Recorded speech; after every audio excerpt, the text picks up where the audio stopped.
The next supermoon occurs October 6th, and it will be visible everywhere around the world because it's occurring at full moon. And since the whole planet will be able to see full moon, everyone will be able to experience this supermoon event, as long as the sky is clear.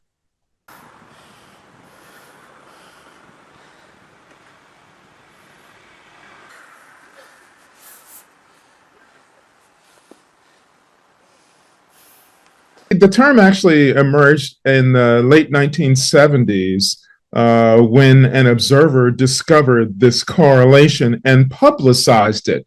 And as it turns out, our culture these days really loves superlatives. So the superlative of super attached to this event that happens almost all the time, audiences looking at the sky are really paying attention to the supermoon event that occurs occasionally during the course of a year.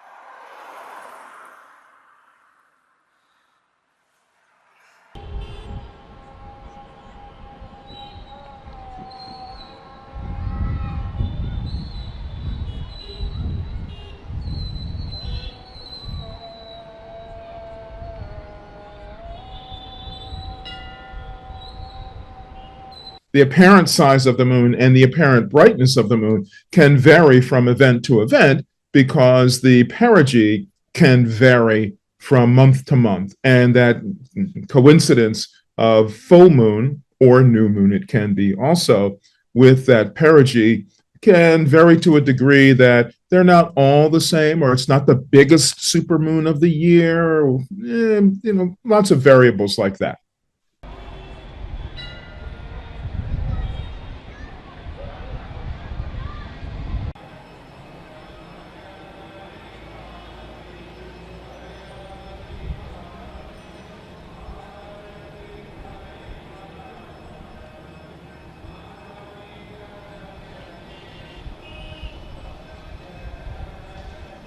Anybody that has clear skies can go out and observe the full moon. And on this particular night, when it's a supermoon, you'll be able to view that too. The question is, how do you tell the difference between a regular moon and a supermoon? Well, you'd have to be able to measure it somehow and compare the supermoon to a regular moon. So any regular observer would have to observe the angular size of the moon when it's not a supermoon. Then compare that to the angular size of the moon on the night when it is a supermoon. And in that way, you'll be able to tell the difference. Otherwise, there's no real way to tell, because if you go out and just look at the moon when it's very high in the sky, there's nothing relative to it to give you an idea of how big it looks.